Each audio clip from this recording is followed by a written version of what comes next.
السلام علیکم ورحمۃ اللہ وبرکاتہ۔ نحمده ونصلي على رسوله الكريم، اما بعد فاعوذ باللہ من الشیطان الرجیم، بسم اللہ الرحمن الرحیم۔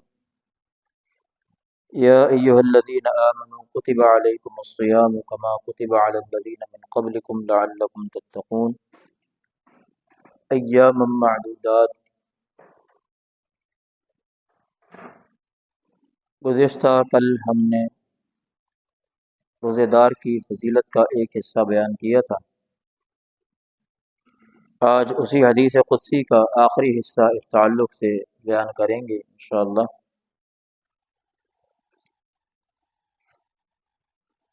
نبی علیہ الصلوۃ والسلام نے ارشاد فرمایا، اللہ تعالیٰ فرماتا ہے روزے دار کے لیے دو خوشیاں ہیں، للصائم فرحتان یفرحہما، فرحۃ عند فطرہ وفرحۃ عند لقاء ربہ۔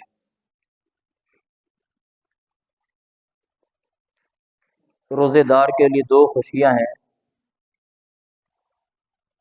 جو اسے خوش کر دیں گی۔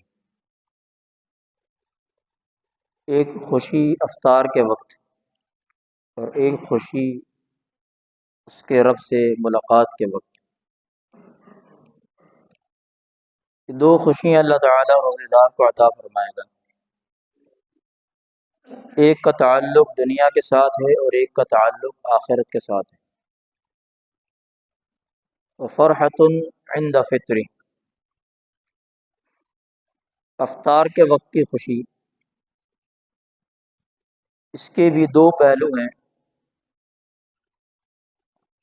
نبی علیہ الصلوۃ والسلام، سنن ابی داؤد کے اندر حدیث ہے، جب بھی افطار کرتے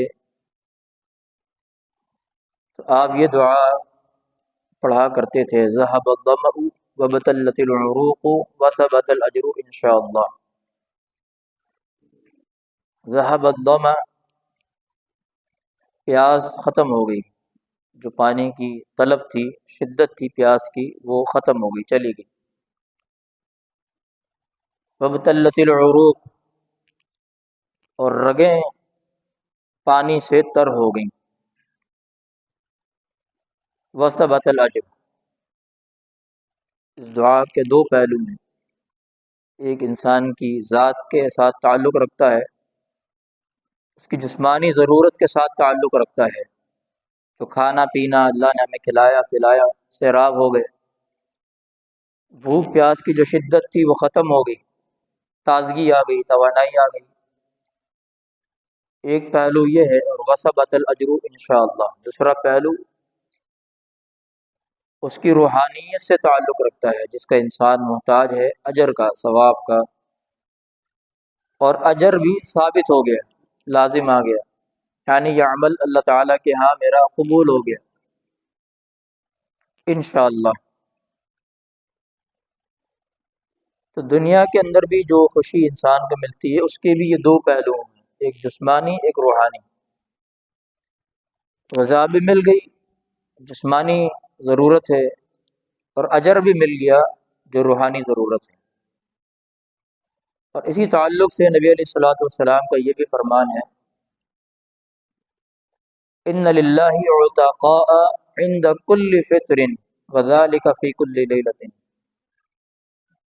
اللہ تعالیٰ کے کچھ عتقاء ہوتے ہیں ہر افطار کے وقت اور ہر رات کے وقت، ہر رات میں، یعنی رات جب شروع ہوئی ہے مغرب سے غروب آفتاب کے بعد، ہر افطار کے وقت اللہ تعالیٰ کے کچھ عتقاء ہیں، عتقاء جنہیں اللہ تعالیٰ جہنم سے آزاد فرماتا ہے کہ میرے ان بندوں کو میں نے ان کی گردنوں کو جہنم سے آزاد کر دیا، یہ آزاد لوگ ہیں، ان کا نام عتقاء ہے، ان کو جہنم سے آزاد کر دیا اللہ تعالیٰ نے۔ تو یہ بھی ایک فرحت ہے، ظاہر ہے جس کو جہنم سے آزادی مل جائے، من زحزح عن النار وادخل الجنۃ فقد فاز، جو جہنم سے بچا لیا گیا اور جنت میں داخل کر دیا گیا وہ تو کامیاب ہو گیا۔ تو اس سے بڑی خوشی اور کیا انسان کو نصیب ہونی ہے۔ تو یہ آخرت کی خوشی ہے، تو دنیا کے اندر اس کو خوشخبری مل گئی کہ یہ شخص جو ہے یہ عتقاء میں شامل ہو گیا، لیکن تعلق اس کا آخرت کے ساتھ ہے۔ اور دوسری خوشی عند لقاء ربی، اپنے رب سے جب ملاقات کرے گا اس وقت اللہ تعالیٰ اسے عطا فرمائیں گا۔ اب یہ جملہ بھی بڑا عجیب جملہ ہے۔ اللہ رب العالمین روزے کے تعلق سے خاص طور پر یہ بڑا اہم انداز ہے اللہ تعالیٰ کا بیان کرنے کا۔ الصوم لی وانا اجزی بہ، روزہ میرے لیے، جزا میں دوں گا، آگے کوئی بات نہیں۔ وفرحۃ عند لقاء ربہ، اپنے رب سے ملاقات کرے گا اللہ خوش کر دے گا، آگے کوئی بات نہیں۔ اب آگے معاملہ اللہ کی رحمت پر منحصر ہے، اللہ خوش کرے گا اپنے بندے کو، اللہ کا اپنے بندے کو خوش کر دینا یہ ایک بہت بڑی بشارت ہے، یہ کوئی معمولی جملہ نہیں ہے، اس کے آگے بس الفاظ ختم ہیں، اس کی تشریح نہیں ہو سکتی ہے۔ اللہ بندے کو خوش کر دے گا، بس ختم ہو گئی بات۔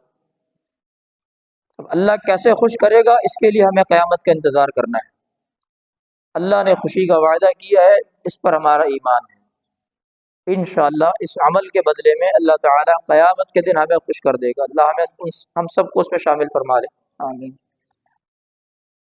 اللہ کی رحمت ہے، جیسے اللہ چاہے گا ویسے خوش کرے گا۔ ہاں، ایک بات نبی علیہ الصلوۃ والسلام نے بیان کی ہے، آپ نے فرمایا ان فی الجنۃ بابا، سنن نبی داؤد کے اندر بلکہ صحیح بخاری کے اندر حدیث ہے، ان فی الجنۃ بابا یقال له الریان، جنت میں ایک دروازہ ہے، ویسے تو جنت کے 8 دروازے ہیں، ان میں سے ایک دروازہ یہ بھی ہے، اس کا نام ریان ہے، ریان۔ آپ نے فرمایا لا يدخل منه احد الا الصائمون، اس دروازے سے سوائے روزے دار کے جنت میں کوئی داخل نہیں ہو سکتا۔ اذا دخلوا اغلق، جب یہ داخل ہو جائیں گے دروازہ بند کر دیا جائے۔ لا يدخل منه احد غیرهم، ان کے علاوہ اس دروازے سے کوئی داخل نہیں ہو سکتا، یعنی مخصوص کر دیا اللہ تعالیٰ نے جنت کا ایک دروازہ ان لوگوں کے لیے جو دنیا میں کثرت سے روزے رکھتے رہے ہیں۔ جنت کے اس دروازے سے سوائے روزے دار کے کوئی داخل نہیں ہوگا، یہ ایک اعزاز ہے ان لوگوں کا، ان کے لیے ایک خصوصی سرخ قالین جسے ہم کہتے ہیں، کوئی خاص مہمان جب آتا ہے، آپ دیکھیں یہ انٹرنیشنلی جو ہمارے سربراہوں کا ممالک میں جو آنا جانا ہوتا ہے تو سرخ قالین بچھایا جاتا ہے اس کے راستے میں، اس کے اوپر چل کے حضرت صاحب اندر داخل ہوتے ہیں۔ تو اللہ تعالیٰ کی طرف سے بھی اپنے خاص مہمانوں کے لیے خاص انداز اختیار کیا گیا، جنت میں داخلے کا خاص راستہ نکالا گیا، یہاں سے یہ جنت میں داخل ہوں، اور یہی داخل ہوں گے، ان کے سوا کوئی داخل نہیں ہو سکتا اس دروازے سے جنت میں۔ تو لہذا یہ معمولی سی ایک جھلک ہمیں دکھا دی گئی ہے، باقی اللہ تعالیٰ خوش کرے گا بس۔ اب یہ خوشی اللہ تعالیٰ کی رحمت پر منحصر ہے، وہ جیسے چاہے جتنا چاہے خوش کرے، اس کا کوئی حساب نہیں ہو سکتا، اس کا اندازہ نہیں لگایا جا سکتا۔ تو یہ روزے دار کا ایک مقام ہے کہ اس کے اجر کو اللہ تعالیٰ نے اتنا مخفی رکھا ہے کہ فرشتوں کو بھی آگاہ نہیں کیا، دنیا میں یہ راز اللہ نے کھولا ہی نہیں، یہ اللہ نے اپنے علم غیب تک معاملہ منحصر کر دیا۔ روزے کا اجر دنیا اس قابل ہی نہیں کہ اس کو بتایا جائے، بس آخرت میں جب بندہ آئے گا نا پھر ہم اس کو دیکھیں گے ہم نے اس کو کیا دینا ہے۔ اب اس کے مقابلے پر آ جائیں وہ لوگ جنہوں نے روزے رکھے ہیں لیکن جو روزے کے حقوق ہیں، جو ادب و آداب ہیں، ان کو پورا نہیں کرتے۔ نبی علیہ الصلوۃ والسلام کا فرمان ہے کم من صائم لیس له من صیامہ الا السحر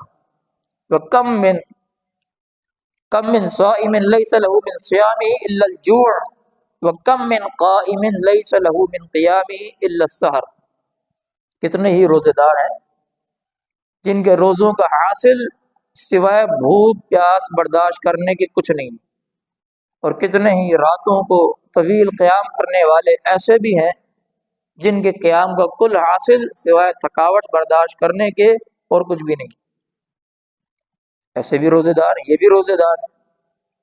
نبی علیہ الصلوۃ والسلام نے ارشاد فرمایا من لم يدع قول الزور والعمل به فليس لله حاجة في ان يدع طعامه وشرابه، کوئی شخص روزہ رکھے اور روزہ رکھ کر بھی جھوٹ نہ چھوڑے، جو عادت روزے سے پہلے کی ہے وہی عادت روزے کے اندر بھی ہے، روزے کی حالت میں بھی جھوٹ بولنا نہیں چھوڑتا اور جھوٹ کے مطابق عمل کرنا نہیں چھوڑتا، زبان سے جھوٹ کہتا ہے اور پھر اس کے مطابق عمل بھی کرتا ہے، دھوکہ دہی کرتا ہے، فراڈ کرتا ہے لوگوں کے ساتھ۔